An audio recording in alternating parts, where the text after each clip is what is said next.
Friends, welcome back to YouTube channel economics आसान है। Guys, आज हम डिस्कस करने वाले हैं मनी क्रिएशन या क्रेडिट क्रिएशन क्या होता है, पूरा प्रोसेस डिटेल में समझेंगे। सो गाइस, बात करें मनी क्रिएशन की, तो मनी क्रिएशन का मतलब क्या है कि इनिशियल डिपॉजिट का कितना टाइम्स मनी क्रिएट कर पा रहा है कमर्शियल बैंक इकोनॉमी में, दैट इज मनी क्रिएशन या क्रेडिट क्रिएशन। अब इस प्रोसेस को समझने के लिए हमें अजम्पशंस लेके चलना पड़ता है। तो क्या अजम्पशन होगी? सबसे पहली अजम्पशन आती है हमारी, the entire commercial banking system is one unit, कि जो हमारा एंटायर कमर्शियल बैंकिंग सिस्टम है वो एक ही यूनिट है, जिसको हम क्या कहने वाले हैं? बैंक्स कहने वाले हैं। देन सेकंड अजम्पशन आती है, all receipts and payment in the economy are routed through the bank, कि जितनी भी रिसीट एंड पेमेंट होगी इकोनॉमी के अंदर वो सारी की सारी बैंक के थ्रू ही रूट करेंगे। मतलब कैश में कोई ट्रांजैक्शन नहीं होने वाली है, सारी ट्रांजैक्शन क्या होगी? चेक में होगी। अब क्या होता है कि कमर्शियल बैंक के पास जितना डिपॉजिट आता है उसमें से कुछ अमाउंट उसको क्या रखना पड़ता है? रिजर्व रखना पड़ता है। लीगली कंपल्सरी है, ये आरबीआई ने बोला हुआ है, और आरबीआई क्या है? एपेक्स बॉडी है, सुप्रीम बॉडी है, तो बात तो माननी पड़ेगी। तो 100% डिपॉजिट का लोन प्रोवाइड नहीं कर सकता है कमर्शियल बैंक, तो उसका कुछ फ्रैक्शन उसको एज अ रिजर्व रखना पड़ता है। अब तुम कहोगे भाई कुछ ही फ्रैक्शन क्यों रखना पड़ रहा है, सारा का सारा अमाउंट 100% क्यों नहीं रख रहा है रिजर्व? 100% रखने की जरूरत है नहीं। क्यों? क्योंकि कमर्शियल बैंक को पता है कि एक ही दिन सबके सब डिपॉजिटर तो आएंगे नहीं अमाउंट विड्रॉ कराने, और कॉन्स्टेंटली उसके पास डिपॉजिट का फ्लो आ ही रहा है, तो कुछ फ्रैक्शन क्या करना पड़ता है डिपॉजिट का एज अ रिजर्व बैंक को रखना पड़ता है। That is legally compulsory. RBI क्या करता है? इसकी रेट को फिक्स करता है। इवन आरबीआई एलआरआर के रेट को मैनिपुलेट करके इन्फ्लेशन और डिफ्लेशन जैसी सिचुएशन को भी कंट्रोल करता है। जब मनी सप्लाई ज्यादा या कम हो जाए ऐसी सिचुएशन को भी कंट्रोल करता है। ठीक है, अब कैसे काम करता है हमारा मनी क्रिएशन का प्रोसेस, इसको समझते हैं एक स्टैंडर्ड के थ्रू। देखो यहाँ पे मैं लिख रही हूँ डिपॉजिट इन रुपीज में, लोन इन रुपीज में, कैश रिजर्व इन रुपीज में, जो कि क्या है? LRR, legal reserve requirement 20%। अभी जो एलआरआर है ये कौन फिक्स करता है? ये आरबीआई फिक्स करता है। ठीक है, आरबीआई रेट फिक्स करता है, फिर उस रेट के अकॉर्डिंग डिपॉजिट का रिजर्व रखता है कमर्शियल बैंक। ठीक है, देखो इनिशियल डिपॉजिट आया बैंक के पास 1000 रुपीज का, अब वो सारा तो लोन प्रोवाइड कर नहीं सकते हैं।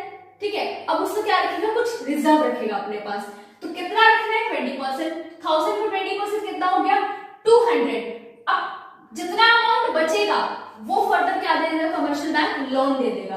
अब यहाँ पे समझो, जब वो लोन देगा तो कैश में पेमेंट नहीं करेगा, वो क्या करेगा? बोरोवर के नेम से अकाउंट ओपन करेगा और उसमें सारा अमाउंट क्या कर देगा? क्रेडिट कर देगा।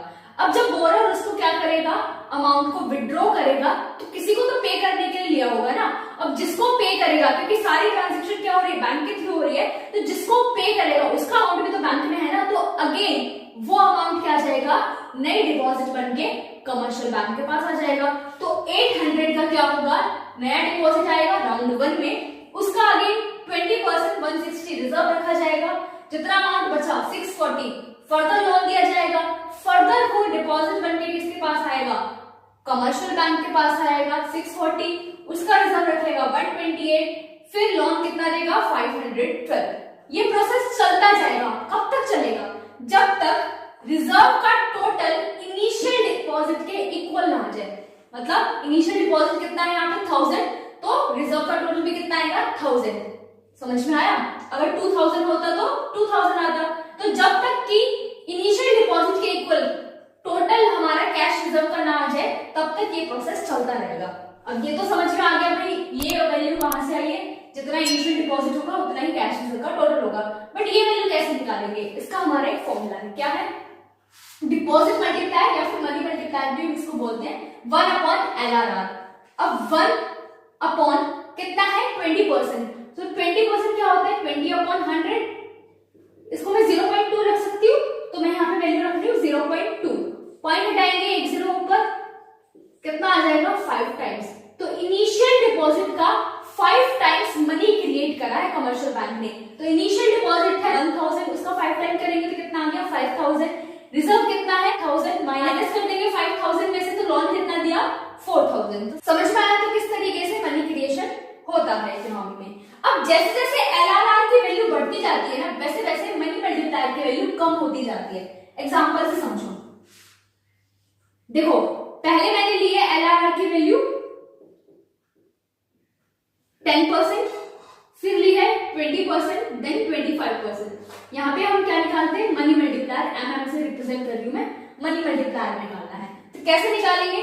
10 को कर सकती हूँ मैं 0.1, तो कितना आ जाएगा 10 टाइम्स, तो मनी मल्टीप्लायर की वैल्यू आ गई 10। 20 का तो निकाल ही चुके हैं, तो दोबारा निकाल रहे, कितना आया था 5 टाइम्स। 25 का निकालेंगे तो 1/0.25, कितना आ गया 4 टाइम्स। तो जैसे जैसे LRR की वैल्यू क्या हो रही है, बढ़ रही है, मनी मल्टीप्लायर की वैल्यू कम होती जाती है। समझ में आया? और मनी क्रिएशन से क्या होता है, हमारी नेशनल इनकम बढ़ती है। क्यों बढ़ती है? क्यों?